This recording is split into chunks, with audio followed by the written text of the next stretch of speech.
Sir இப்போ பொதுவாக ராணுவம் அப்படின்னு வந்துட்டனாலே என்ன ஒரு கேள்வி வரும்னா எப்போவுமே எப்படி இவங்க ஆக்டிவாகவே இருக்காங்க, இவங்களுக்குன்னு சில ஓய்வு நேரம் கிடையாது, என்ன தான் ஷிஃப்ட் பேஸ்டில் ஒர்க் பண்ணாலும் ஏதோ ஒரு இடத்துல ராணுவம் அசரதானே செய்யும் அப்படின்னு ஒரு கேள்வி வரும். இது எப்படி ராணுவம் வந்து கையாளுது சார்? இந்த எவர் ரெடி ஆல்வேஸ் அட் வார் அப்படிங்கிற ஒரு கான்செப்டுக்கு பின்னாடி ஒரு சீக்ரெட் இருக்குது, ஒரு பெரிய சீக்ரெட் இருக்குது. அந்த சீக்ரெட் என்னென்னா யூனிட் ரொட்டீன் அப்படின்னு சொல்கிறது. நான் ஆல்ரெடி சொல்லியிருக்கிறேன், the more you train in peace, the less you suffer in war, or in other words, the more you sweat in peace.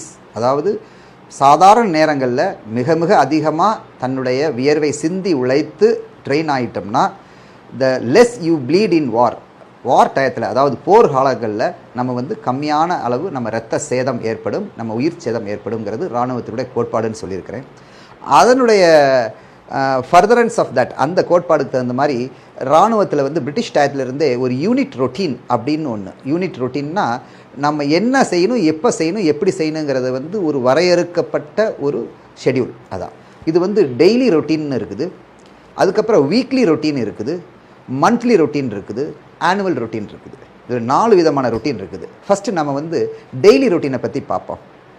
Daily ரொட்டீன்னா first and foremost அனைத்து இராணுவ மக்களும் ரெவெல்லி அப்படிங்கக்கூடிய ஒரு விழிப்பு, காலை விழிப்பு, அது வந்து என்றைக்குமே சூரிய உதயத்திற்கு 1 மணி நேரத்துக்கு முன்னாடி இருக்கும். 6 மணிக்கு சூரிய உதயம்னா 5 மணிக்கு ரெவெல்லி, 5-5:15 அந்த ரேஞ்சில் இருக்கும்.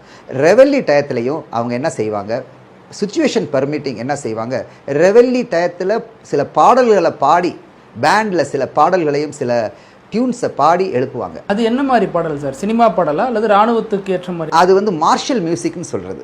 நம்ம இதை பற்றி நான் திருப்பி ஒரு தடவை நெக்ஸ்ட் எபிசோடில் வந்து band, military band and it's சிக்னிஃபிகன்ஸுங்கிறத வந்து நான் உங்களுக்கு சொல்கிறேன். பட் இப்போதைக்கு என்னென்னா, இந்த ரெவெல்லி டயத்துலேருந்தே பேண்டினுடைய அசோசியேஷன் ஆரம்பிச்சிடும். அது சில மியூசிக் போடுவாங்க, அதாவது சூதிங்காக இருக்கிற மாதிரி, எரிச்சலோடு எழுப்பி விடாமல் ஒரு தாய் கோதி விட்டு தம்பி எதிர்ப்பா மாதிரி, அந்த மாதிரி.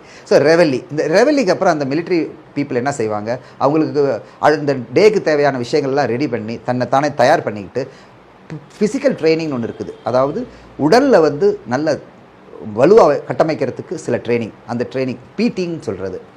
பிடி ஃபிசிக்கல் ட்ரைனிங் கிட்டத்தட்ட குறைஞ்சது 40 நிமிடங்கள் அவங்க வந்து 40-45 நிமிடம் அவங்க செய்வாங்க. அனைத்து இராணுவ வீரர்களும் சரி, அதிகாரிகளும் சரி, சீனியர் ஆஃபீஸர்ஸும் சரி ஃபிசிக்கல் ட்ரைனிங் பண்ணி தான் ஆகணும்.